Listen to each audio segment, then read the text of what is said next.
Nádych, výdych, idem urobiť do tejto našej hyperbarickej komory, poriadne sa nadýchať kyslíka, ktorý bude v koncentrácii až 90-95%, naozaj veľmi vhodné pre zlepšenie zdravotného stavu.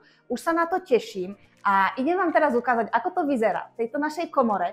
Pozrite si, ako si môžete toto ošetrenie u nás užiť a mrkneme sa na to, ako to celé prebieha.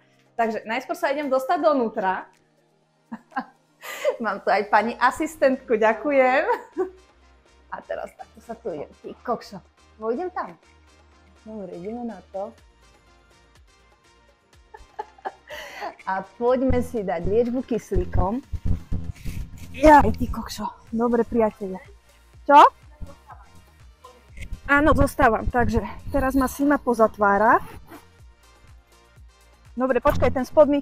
Počkaj. Ten ja zatiahnem. Dobre? Takže spodný zips máme zatiahnutý. Wow! Dobre. Zatiaľ som tu takto stlačená, hej? Nie je to nič pre klaustrofobikov, ale máme tu aj okienko. Už si zapla všetky 3? OK. Ale myslím zipsy. Takže zipsy máme zapojené.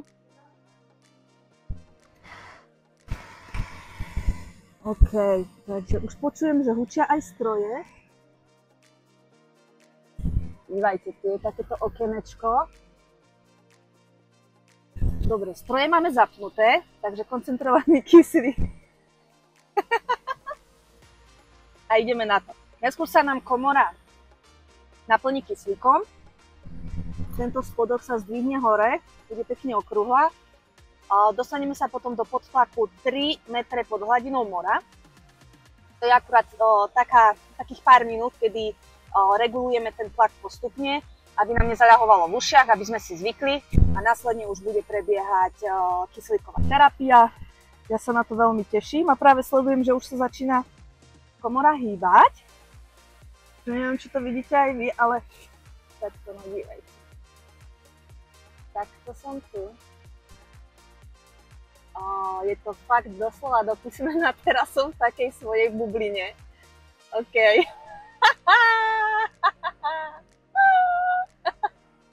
Nesmej sa. Dobre, kontrola prebieha, všetko je dobré. A dívajte, už sa nám to tu dvíha. Začínam tu mať trošku priestor. Tak som zvedavá, ako to pôjde ďalej. Ja som úplne prvýkrát v takejto hyperbarickej komore. Klaustrofóbiu som zatiaľ nikdy nepociťovala a teda je to v pohode aj tu na. Máme tu ešte aj ďalší náš madrac na maximálne pohodlie počas tejto procedúry. Ako vidíte, môžem tu mať mobil, môžete si tu zobrať knihu na čítanie, čiže čas využiť od relaxu až po vybavovanie pracovných záležitostí presne podľa toho, čo vy potrebujete. Oblečené mám bavlnené oblečenie, aby kyslík prechádzal do tela čo najviac časťami tela, ako nosom, tak aj pokožkou. Už sa nám to naozaj dvíha. OK. Máme tu aj núdzové tlačidlo, áno. Keby niekto náhodou zistil až v tejto komore, že klaustrofóbia sa ho týka, tak je tu toto tlačidlo, ktoré keď sa stlačí, komora sa vypustí hneď. Tam vtedy sa musí zvládnuť prechod toho podtlaku do atmosférického tlaku rýchlejšie, teda môže trošku bolieť hlava, ale to je jediné, čo riešime v rámci tejto komory. Všetky ostatné záležitosti sú maximálne pozitívne. Zdravie reaguje na túto komoru z každého smeru, od imunity cez psychické ťažkosti, hojenie rán veľmi dobre podporuje táto liečba kyslíkom a rôzne ďalšie veci. Ja momentálne sa sústredím na to ležanie, takže ja vám určite vo videu vypíšem tie najhlavnejšie veci, ktoré si viete pobytom v tejto komore zlepšiť. Malo by sa nám tu s tým podtlakom zvýšiť aj teplota, čiže bude tu celkom príjemne. Zatiaľ ešte taký jemný chlad pociťujem, ale OK, dívajte na to, vidíte ten rozdiel? Už sa nám... Ty kokšo, ja som ideme do vesmíru, nie? Som v rakete. Dobre. Dobre, jednička. OK. Komora je už navýšená a začínam cítiť tlak. Si mi? Ešte sa nehybe. Dobre. Ak môžeš, tak už trošku pozastav. A teraz povolila si ma vlastne zvonku ventil. Ja už cítim v ušiach zvyšovanie tlaku. Dobre, tu nám máme kontrolu. Ja som si prehltla a už je to OK. Dobre. Dobre. Takže máme dohody takéto, že OK. Môžeš ho pozastaviť. Dobre. Nakoľko sme na tlaku? OK. Takže cítiť to trošku. Ešte by sa nám tu hodil nejaký vankúšik asi, ale ja to pozerám. Dobre. Takže ja si len... Ako? Dobre je teraz. Ide pomaličky. Takže dvíhame teraz pomaly tlak. Na 30 kPa sa dostaneme. Hej, je to v podstate pri predstave na 3 metry pod hladinou mora. Tým, že rozprávam, neprehltám veľa a cítim to trošku v ušiach, ale je to ako keď idete autom hore-dole po kopcoch. Úplne v pohode. Alebo lietadlo, keď stúpa. Hej, takže je to všetko OK. Dobre. Nakoľko? Už máme 10. Vynikajúce. Chceme sa dostať na 30. Bomba. Ide to úplne príjemne. V pohode. Trošku mi zastav. Akože pusti. Teraz vypúšťaš? Ja aj tak nie, akože chcela som trošku vypustenie. Tak, že pomaličky, lebo keď rozprávam, neprehltám toľko, že na chvíľočku sa dá aj zastaviť pri tom presune. Adaptovať sa na tlak. Dobre. Dobre, môžeš chvíľu takto počkať. Dobre. Dívajte na... No tak stopuj, dávaj pomalšie. Vypúšťaj trošku, no. OK, tak to je bomba toto.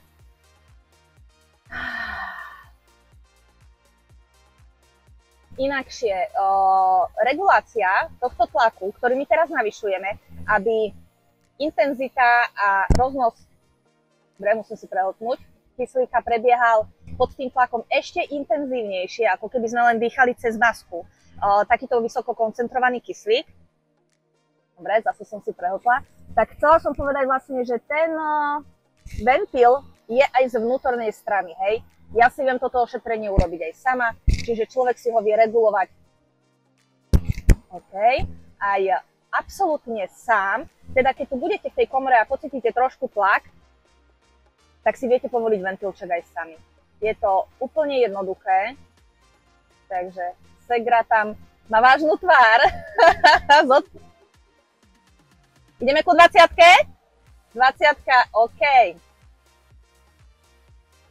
Dobre.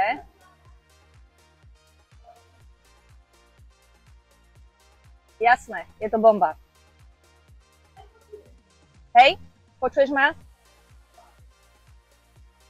Ja teba dobre počujem donútra. Dobre. Môžeš teraz tak pomalšie, akože viac vypust, tak, no, nech ide pomalšie. Už sme na 20-ke. Onedlho začne liečba kyslíkom pôsobiť na plnej tlakovej výške, ktorú vieme dosiahnuť v tejto našej komore. Ešte vám takto ukážem. Hej, komora je úplne do vrchu naplnená vzduchom. Tak ako vidíte, je tu dosť priestoru aj na to, dokonca, aby sa tu vošiel rodič s dieťatkom. Takže liečba kyslíkom je veľmi, veľmi vhodná aj pre malé detičky. Či už sa to týka imunity, aj veľmi dobre pôsobí na ADHD, podobné takéto záležitosti.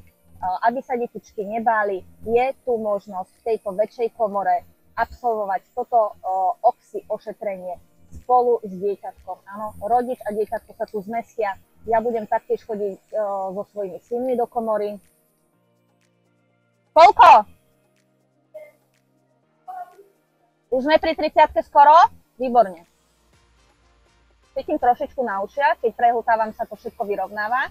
Hej, telo si zvyká na zvýšenie tohto tlaku. Jediné, kde to pocitujem, sú tie uši. Jedine uši. Tak to si nožky rozložím.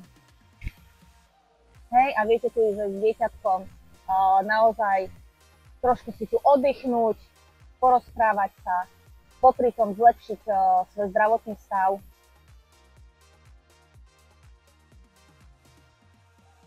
Povol trošku. Pusti trošku. Tak.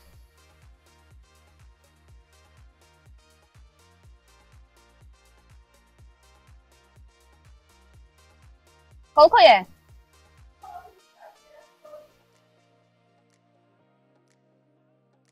Dobre, chvíľu si zvyknem. Tak trošku zavri.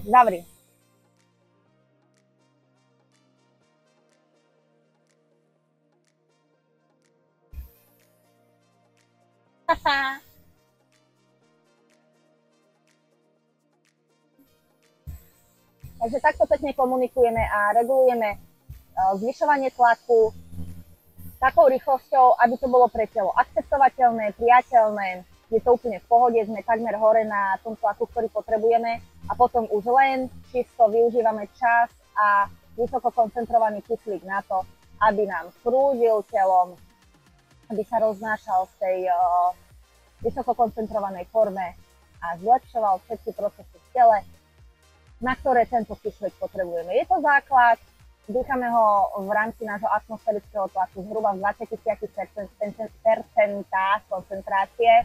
Tu sa dostávame naozaj na tých 90 až 95. Takže je to rozdiel. Bunky ho nasávajú, využívajú a pomáhajú.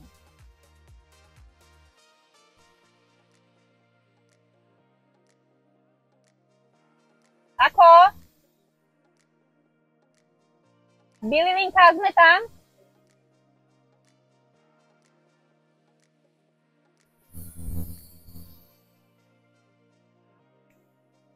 A toto je naša hyperbarická komora, do ktorej si budeme takto chodiť, oddychovať a dýchať kyslík. No ja onedlho aj tento telefón odložím. Už mám normálne chuť ho vypnúť, oddychovať, dýchať ho a nasávať. Všetok ten kyslík, ktorý sa tu okolo mňa nachádza. Už je to úplne v pohode, už ani necítim nejaké rozdiely.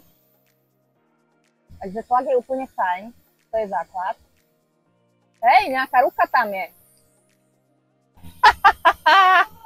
Hej, choď pohľadkať.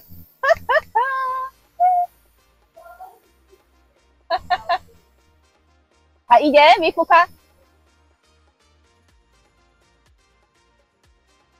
A ventil máš zavretý už? Jej, tak ho zavri. A koľko chýba?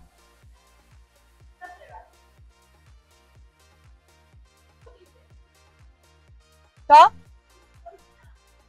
Hej? Takže sme na 30-ke, sme tam úplne v pohode. Tam je Simina ruka nám hladká našu komoru. Kontroluje vypušťanie tlaku, ktoré prebieha teraz už automaticky. Hej. My keď sme uzavreli hlavný ventil tlakový, tento, s ktorým doteraz pracovala, tak ďalší ventil je tam vzadu na komore, kde keď sa už dostaneme na 30-ku, tak ten ventil si už reguluje sám, už vypúšťa v rámci dýchania, výmeny toho kyslíka. Takže už to funguje všetko absolútne automaticky a so Simou sa stretnem zase až po absolvovaní procedúry, keď budeme chcieť tento tlak znížiť na klasicky atmosféricky, ukončiť procedúru a opäť budeme absolvovať toto navyšovanie len opačne. Hej, budeme to zase všetko znižovať, kedy sa komora zase vypustí a už bude po ošetrení. OK, no tak je to zaujímavé. Je to zaujímavé. Mám tu chvíľku sama pre seba. OK, ja idem dýchať. Ozvem sa vám, keď pôjdeme vypúšťať túto komoru. A few moments later. Opäť sa hlásim, ja už som nadýchaná, už to mám za sebou a ak počujete toto syčanie, tak je to vypúšťanie tlaku. To pôjde taktiež v rámci takého postupného vypúšťania, aby som si zvykla zase na vypúšťanie tlaku. Nie úplne rýchlo, hej? Dobre. Dobre, super. Aha. Môže ísť takto. Ja si vlastne aj tu nasledujem, ako ten tlak je momentálne natlakovaný, čiže vidím, na koľko klesá. 30 sme už asi na 28, by som povedala.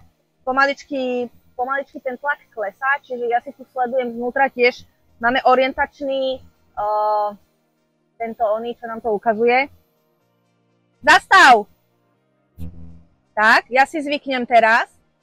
Teraz si chvíľočku zvyknem, aby nám nezačalo tak, len trošku vypúšťaj, že pomalšie. Lebo nám ho dvíha. Počkaj, alebo idem si teraz vlastne vyskúšať ho vypustiť. Dobre, teraz som si chytila ventil na regulovanie tlaku sama a vlastne si budem sama vypúšťať, hej. Vidíte, že dá sa to krásne obsluhovať aj svojpomocne.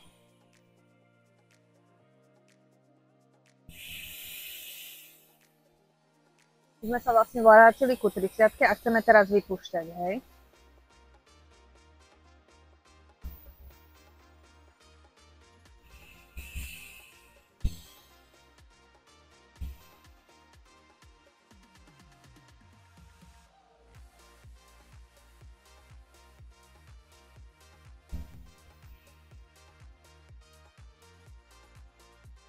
Dobre, teraz som si našla asi také miestečko, keď pomaličky pracuje to vypúšťanie tlaku a klesa. Ja už vidím, že už sme asi na 25-ke.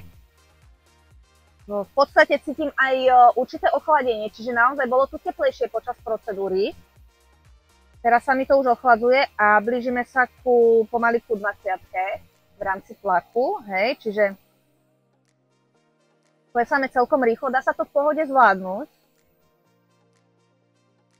Dobre. Ja som si trošku spomalila. Ako rozprávam, naozaj cítim, že vždy, keď prehltnem, tak sa mi ten tlak v ušiach úplne vyrovná. Dobre. Na chvíľočku sa dá zastaviť, zastabilizovať, aby to vypúšťanie bolo naozaj príjemné a postupné. Sme na 20-ke, hej, takže z 30 sme klesli na 20-ku.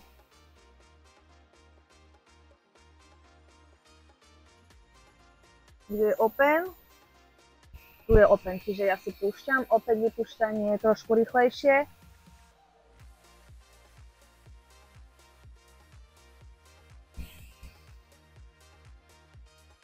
Celkom sa mi zdá príjemné, aj keď si to človek reguluje takto sám.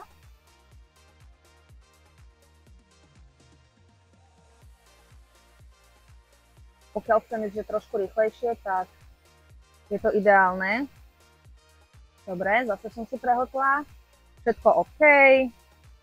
Pohodička. A cítim už teda chlad, hej. To vypúšťanie tlaku, teraz sa už vracame aj do tej teploty, ktorú máme okolo a teda naozaj je to chladnejšie. Pod tým tlakom bolo krásne teplúčko, dalo sa tu byť aj v týchto kraťaskoch. Ale už sa teším, keď sa oblečiem, lebo chlad už cítim. A teraz sme vlastne v polovici, sme na nejakej 15-ke.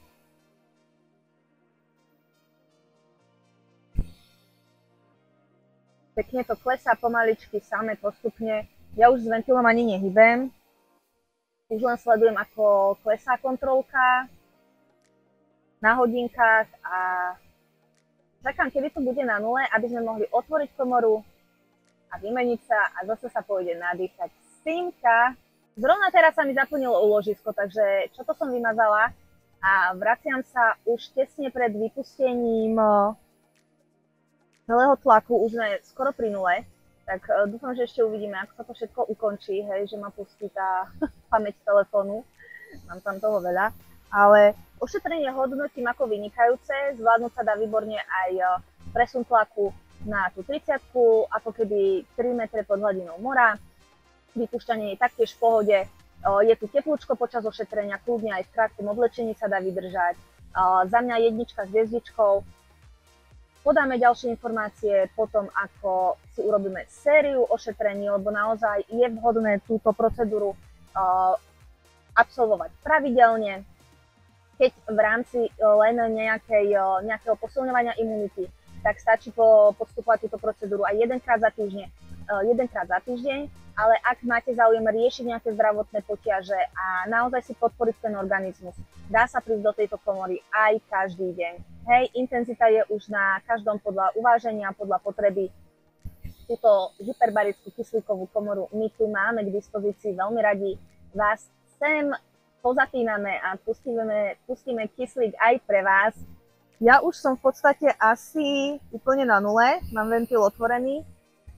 Ventil otvorím na maximum, tým pádom počkáme, kým sa vypustí aj kyslík tej komory, zase aby nám trošku poľavila, tak ako keď som na začiatku vchádzala, a potom už len otvoríme zipsy všetky, takže si ma vypína stroje a ja si ešte chvíľočku počkám, kým sa komora vypustí. Tak už je tichučko. Ja už som v atmosférickom tlaku, už len čakám, kým trošku klesne a povolí komora. A Hani? Hello! Je to halus. Bolo to super. Ale v hlave som necítila nič, len v tých ušiach pri zvyšovaní a znižovaní tlaku treba si prehltať, ostatné je všetko úplne v pohode. Dobre, povoluje nám. Aha, už normálne cítim. Nie, ešte čakaj.